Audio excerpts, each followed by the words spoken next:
सभी को नमस्कार। हमने बीजगणित में कुछ शुरुआत की है। बीजगणित की 3 वीडियो बनाई हैं। बीजगणित का इतिहास है, उसकी मूल उदाहरणाएँ हैं। वहाँ पर फिर हमने सरल समीकरण के बारे में, आज हमने कल भी कहा था कि हम प्रश्नावली में प्रवेश करना चाह रहे हैं। अब प्रश्नावली में प्रवेश करते समय मुझे रिस्ट्रिक्शन सा ये लग रहा था, मेरी सीमाएं बंद रही थी भी मैं उसको केवल एक क्लास पर फोकस कर लूँ, लेकिन मैं एक बार उन सीमाओं के अंदर रहते हुए सीमाओं को तोड़ रहा हूँ। आज कल हमने जो किया था वो उस पिछली वीडियो में वो 7वीं और 8वीं के लिए था। आज जो करेंगे ये वैसे है तो 7वीं और 8वीं के लिए, लेकिन ये 7वीं 8वीं 9वीं 10वीं +1 कोई बच्चा कर सकता है। अलग तरह का विषय। इसमें क्या है, जो अपनी भाषा है उस भाषा को गणित की भाषा में बदलना या बीजगणित की भाषा बदलना। जिसको भाषा बदलने में आनंद आ गया उसको बीजगणित आ गया। एक लेखक हुए हैं ब्राजील के, पाओलो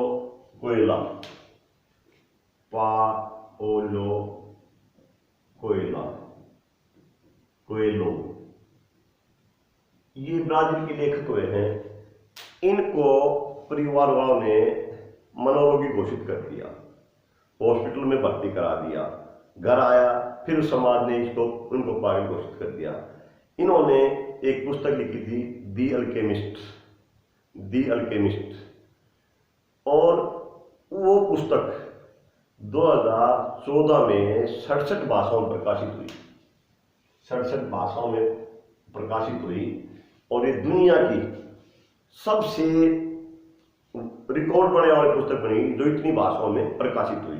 अब भाषाओं में प्रकाशित होने का अर्थ क्या था, कितनी भाषाओं बदली, तो इसका मतलब क्या था, उन्होंने उसको अपनी भाषा में ले आए। वो अपनी भाषा में लेके आए 67 भाषाओं का।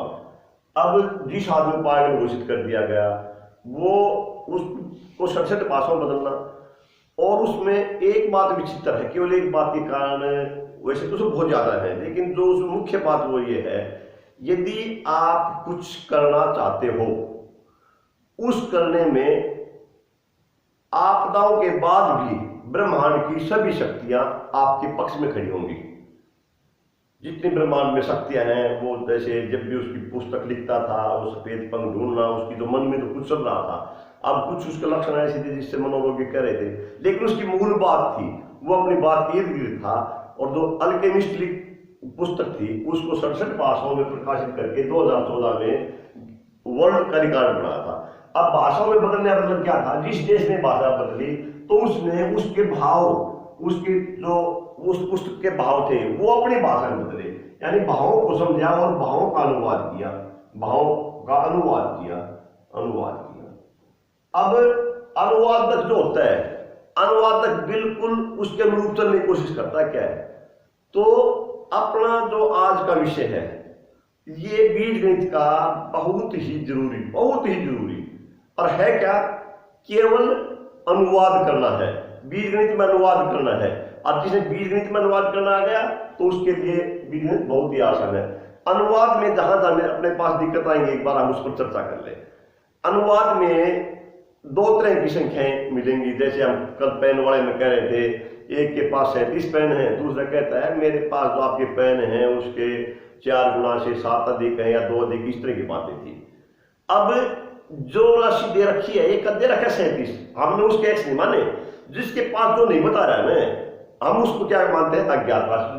उनमें से 2 राशियां दी होंगी तो 2 में से हमने माननी कौन सी है, कल्पना किसकी करनी है, जो दी हुई नहीं है, अज्ञात राशि को। ये हमने बिल्कुल पहले कहा था कि हम बीजगणित में जो है अज्ञात राशियों की मान के चलते हैं, और वो अज्ञात राशि क्या, हमारी कल्पना है।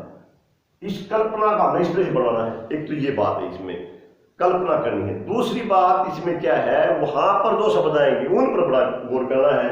उसमें 2 गुना है ये शब्द आ जाए, उसमें गुना है, उसका 5वां हिस्सा है, या उसमें 4 अधिक है, 7 कम है, ये शब्द आएंगे उसमें, ये शब्द आएंगे। जिसको ये समझ में आ गया, पहली बात समझ में आ गई, और ये मैं चाहता हूं ये समझ में आ गई, ये जो विषय है वैसे हो सकता है ये विषय छठी में भी थोड़ा हो, 7वीं में थोड़ा हो, फिर 8वीं इसकी 3 प्रश्नावली है, 9वीं 10वीं 1 2 जहां भी पढ़ोगे वहां बहुत ही जरूरी है, इस विषय का बहुत ही गहन चिंतन है। बिल्कुल घास वाली बात तो हमें याद रखनी चाहिए, अल्प किंतु परिपक्व, थोड़ा हो लेकिन जितना लेंगे ना उतना बिल्कुल हजम करेंगे, उस पर चिंतन करेंगे। और एक बार चिंतन की आदत डाल के देखो, स्वाध्याय की आदत डाल के देखो, और फिर बिना वीडियो देखो अपने आप काम करोगे, उसका आनंद देखना एक बार आप। अब जहां गुना है, 5वां है, 4 अधिक है, 7 कम, इस तरह की जो बातें आएंगी, अब इसकी कल्पना मैं फिर करता हूं एक बात, आसान सी बात है, मेरी बात किसके इर्द गिर्द है, मेरी बातें समीकरण के इर्द गिर्द है। अब मैं वहां पर एक लिखता हूं, ज्ञात राशि लिख देता हूं एक बार, ये मेरी 4 है और ये मेरी 8 है, ठीक है, आसान सा। अब इसके बीच में यदि मैं ये तो निशान लगा दूं 4 और 8, 8 बड़ा इससे या 4 छोटा है 8 से, तो मुझे कोई जरूरत नहीं, कल्पना जरूरत नहीं, मैं निष्कर्ष निकल गया। लेकिन मैं इसको नहीं कह रहा ये तो मेरा समीकरण है, ये मेरा समीकरण है। हम बात करते हैं समता की, सबको समान अधिकार मिले, सबको पढ़ने के समान अवसर मिले। जो वहां पर हम जब समता की बात करते हैं, जब सबको समान पढ़ाई के अवसर मिले, तो वहां पर बात किसकी होगी? जो आदमी अरबपति है, जो आदमी करोड़पति है, उसको समता की जरूरत नहीं हो तो पहले ऊपर है। तो जब हमने मदद करनी है ना, तो मदद किसी करेंगे? नीचे वाले करेंगे। अब जब मैंने गुणा करना है ना, इसको बराबर करना है। यदि मैं इसको ये कहता हूं 4 8 से 2 गुणा है, अब 4 8 से 2 गुणा, तो इसी को 2 गुणा कर दो और 16 हो जाएगा। तो मैंने समता करने के लिए इसकी मदद करनी पड़ेगी, यानी जो छोटी संख्या उसको गुणा करेंगे, छोटी संख्या है उसको गुणा करेंगे।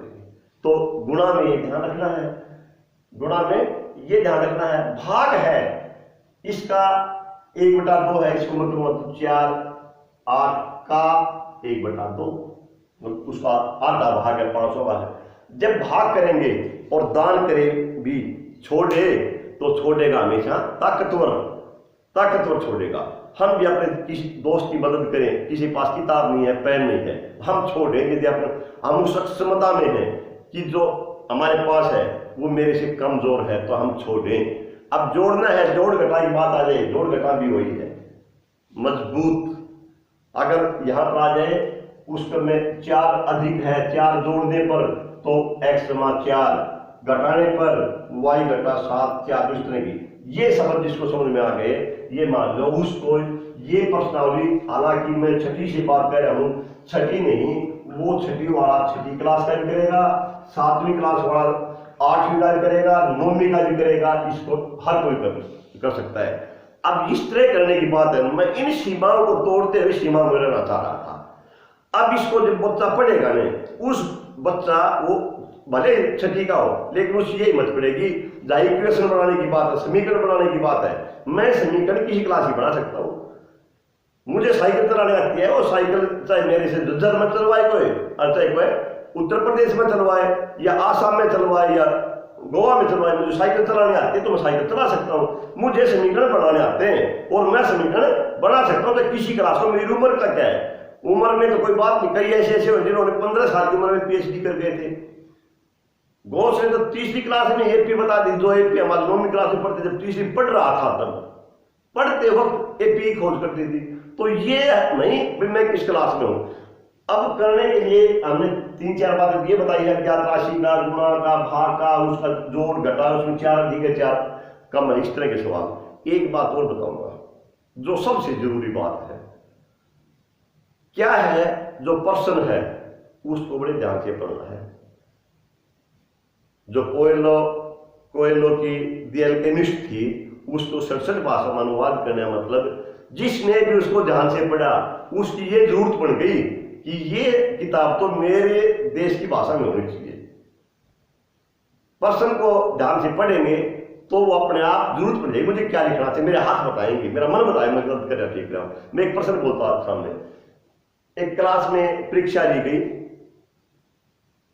उस परीक्षा में मैडम ने से पूछा भी आपकी कक्षा में किस तरह के अंक आए हैं। उसने बताया जो सबसे अधिक अंक है, जो सबसे अधिक अंक अधिकतम अंक है, अधिकतम अंक क्या है, जो बच्चे के सबसे कम आए हैं, न्यूनतम अंक न्यूनतम अंक के दुगने से, के 2 गुने से 7 अधिक है, 7 अधिक है, ये है। इसका समीकरण बनाओ। अब किसी ने पूछा है मैडम से कि आपकी कक्षा में बच्चों के अंक किस प्रकार आए हैं, तो मैडम ने बीजगणित की भाषा में जवाब दिया है। उसने क्या बताया भाई, जो अधिकतम अंक है न्यूनतम अंक के 2 गुने से कितने अधिक है, 7 अधिक है। और इतना जो अधिकतम अंक है, अधिकतम अंक है वो कितने हैं, 87 है। कितने हैं, 87। मेरे पास 2 बातों की चर्चा की गई थी, एक अधिकतम अंक की और एक न्यूनतम अंक की। इसमें ये दे दिया अधिकतम, तो मुझे मानना किसको पड़ेगा, इसका मानना पड़ेगा x। मैं क्या लिखूंगा, माना न्यूनतम अंक, न्यूनतम अंक बराबर x। अब प्रश्नानुसार according to condition ABC ATQ, या प्रश्नानुसार शर्तानुसार, जो शब्द आप चाहे वो लिख सकते हैं। ये जो अधिकतम अंक है इनका क्या संबंध है, इसके दुगने से 7 अधिक, जो मेरा इसका दुगना कितना 2x, मैं इसमें कितने जोड़ दूं, 7 जोड़ दूं, कितना आ जाएगा मेरा 87 आ जाएगा। या मैं इसमें लिख सकता हूं 87 का क्या संबंध, 87 बराबर 2x 7। अब ये बताओ कितना मुश्किल है। इस तरह के प्रश्न हम केवल किताब में 4% दे रखे होंगे, 4 क्यों, हम 40% बनाए अपने आप। और अपने आप बना के फिर हम किसी या खुद चेक करें, किसी को दिखाएं मैंने ये बनाए, आप भी दिखाओ कहां गलत है। फिर ये देखें जहां अपनी गलतियां जो निकालेगा ये बताएगा वो अपना सबसे बड़ा मित्र है। जो अपने अंदर कमियां निकालता है, कमियां निकालने वाले से हताश न होके उसका धन्यवाद करो, अगर आपने मेरा इस गलती तरफ ध्यान दिया है। तो वहां अपने बाद में सिपाहियों में जाने बूझ के किया था, इस तरह से किया था। जो बच्चा इस तरह ज्ञान देगा, अगर उसने अपनी गलतियां बताई है, यदि उसने गलतियां बताई और आप उस गलती को स्वीकार न करके, ना ये तो मैंने जाने पूछ के किया था, मुझे आता था, इस तरह से नहीं, जो गलतियां बता रहा है उसका आप धन्यवाद करें। इसे मुश्किल हो सकता है। जैसे एक प्रश्न और पूछूं मैं, कहता है समद्विबाहु त्रिभुज में शीर्ष कोण आधार के कोण का 2 गुना है। अब हमने समद्विबाहु त्रिभुज का पता है जिसकी 2 भुजाएं बराबर हो, मैं इसका चित्र बना दूं। संभव हो चित्र बनता हो, वहां चित्र जरूर बनाएंगे। क्या कहता है, जो शीर्ष का कोण है, शीर्ष कोण आधार कोण का 2 गुना है, आधार कोण का 2 गुना है। चित्र बनाए। अब मेरा आधार कोण ये है, संभव 2 गुण बराबर होती है, इसको मैं x मान लूं तो मेरा ये भी x आएगा, ये मेरा कितना आ गया 2x आ गया, इसका 2 गुना आ गया। बताओ इनमें सवाल है क्या, मैं लिखने में आगे लिखता हूं। चित्र बना दिया, चित्र बनाने के बाद एकदम माना आधार का कोण बराबर x, तो शीर्ष कोण कितना आ जाएगा 2x। मेरा समीकरण क्या है, हम जानते हैं कि त्रिभुज के तीनों कोणों का योगफल कितना होता है, हम उसके बराबर लिखते हैं। कितना होता है, x जमा 2x बराबर कितना लिखूं मैं यहाँ पर 180। 180 तो कितना आ जाएगा, ये सजात की राशि है, x दिया गया 3x बराबर 180। इसको हल करना है तो भाई उस विधि से भी मैं इसको कितने से गुणा करूं, 3 को कि 180 आ जाए, 60 से 60 180, या x बराबर 180/3 इसको। लेकिन आज हमें केवल यहाँ पे करना है, समीकरण ही बनाने हैं, हल करने की विधि हमने बताया। केवल आज अपना विषय क्या है, समीकरण बनाना। समीकरण बनाएंगे, समीकरण में भले कितने समझाते हो, जब मैं समझा रहा हूँ आपको आसान लग रहा होगा, बिल्कुल आपको आसान लग रहा होगा। यदि इस आसानी को कामयाब रखना है तो आपको अभ्यास करना पड़ेगा। जब बोर्ड पर समझा रहे हैं बच्चे बिल्कुल कहते हैं कि हाँ आज समझ में आ गया। जब मैं समझा अभी मैं बोल रहा हूँ आपको समझ में आ रहा होगा, बिल्कुल मुझे विश्वास है भाई 101% बच्चों को समझ आ रहा है, 100 से ऊपर जो पड़ोसी बैठा है उसको समझ में आ रहा होगा। लेकिन इस समझ को बरकरार कैसे रखें, अभ्यास है। अगर मैं इसमें थोड़ा सा मुश्किल ले लूं, ये कहता है 2 संख्याएं हैं, थोड़ा सा मुश्किल ले रहा हूं मैं, और उस मुश्किल को भी अगर मुश्किल कह रहा हूं तो मैं गलत कह रहा हूं। कई बार ये होता है, ये देखने के लिए बच्चे का आत्मविश्वास कितना है। मैं बहुत मुश्किल सवाल हो उसको कह दूं बहुत आसान है, उसका आत्मविश्वास बना लगे, और बहुत आसान हो मैं मुश्किल कह दूं तो मैं यहाँ पर मुश्किल शब्द का प्रयोग कर रहा हूं, तो आपकी जो मेंटलिटी लेवल है, आपका जो मानसिक सत्र है वो विचलित नहीं होना चाहिए।